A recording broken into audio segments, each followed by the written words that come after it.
dávno neplatí, že kockaté hlavy musia byť vždy tí najnudnejší, najtichší a najneobľúbenejší spolužiaci. Bifľovať sa to nie, ale za to veľa skúmať a stať sa vedcom to je in. Každý, koho baví veda, sa už nemusí cítiť trápne, pretože my sme zistili, že talentovaných vedcov, a v našom prípade vedkyň, je u nás čoraz viac.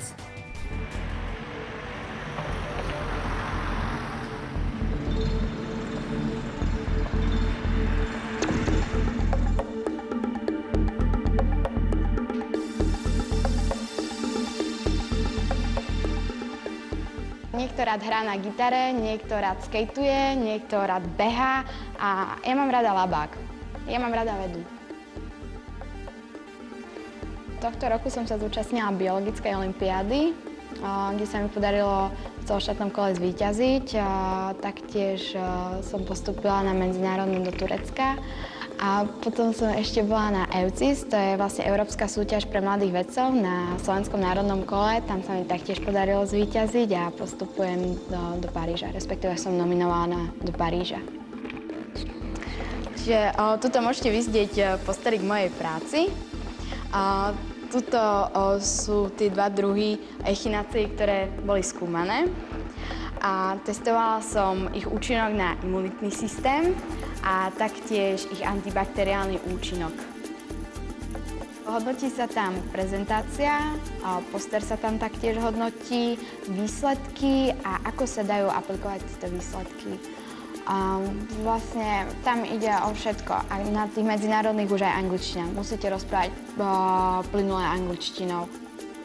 Najprv som s tým mala menší problém, pretože boli fakt špecifické pojmy, čo sa týka imunológie a mikrobiológie. Ale potom, keď som si našla nejaké tie laboratórne cvičenia, tak už som sa z toho snažila nejak vysomáriť.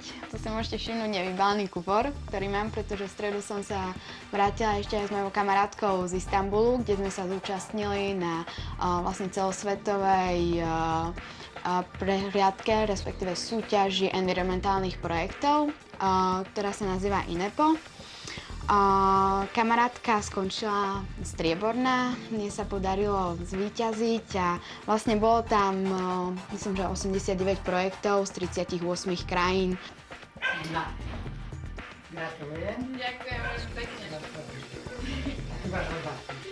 Ďakujem. Ďakujem krásne, ste nádherná. Veľmi ma to neprekvapilo. Pracovala na tom veľmi veľa. A to, že nikam nechodí, iba do školy a už ani nemá času na kone a len sedí na to echináceou a štatistikou a počítačom a neviem čím všetkým, že nemá čas ani žiť, ako nám povie niekedy, tak to všetko už by malo viesť k takémuto super výsledku. A ja som strašne hrdá a fakt nemám ani slov preto. Niektoré modelky majú buk a ja mám takéto krvné vzorky, ktoré si môžete všimnúť. Hneď zistíte, že nie sú červené, ale sú fialové, pretože sú ofarbené podľa Pappenheima. Tieto vzorky boli analyzované napríklad tuto. Môžeme zobrať.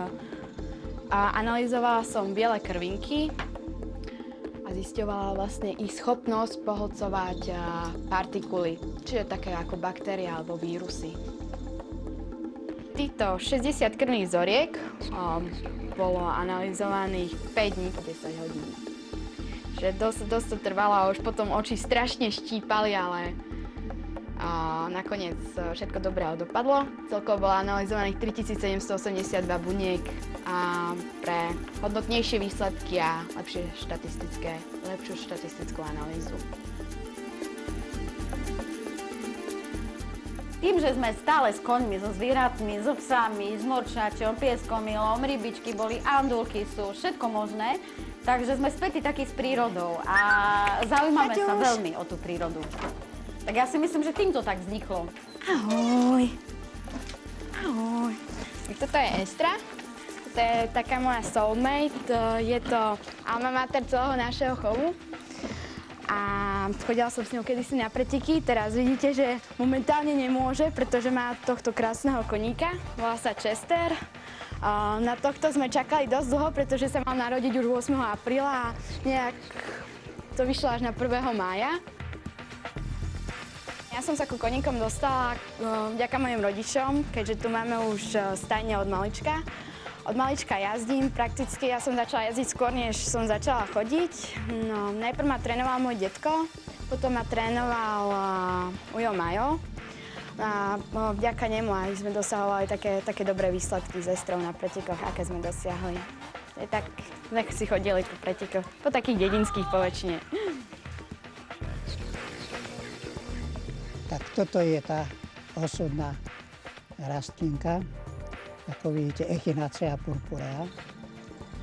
Ja som ju, Marienku, do tej práce naštartoval, ale musím konštatovať, že potom moju pomoc absolútne nepotrebovala, čo som rád. V praxi by som odporúčala Echinaceu ako podpornú liečbu a prevenciu ochorení, akými sú zápal priedušiek, zápal pľúc, chrípka alebo prechladnutie.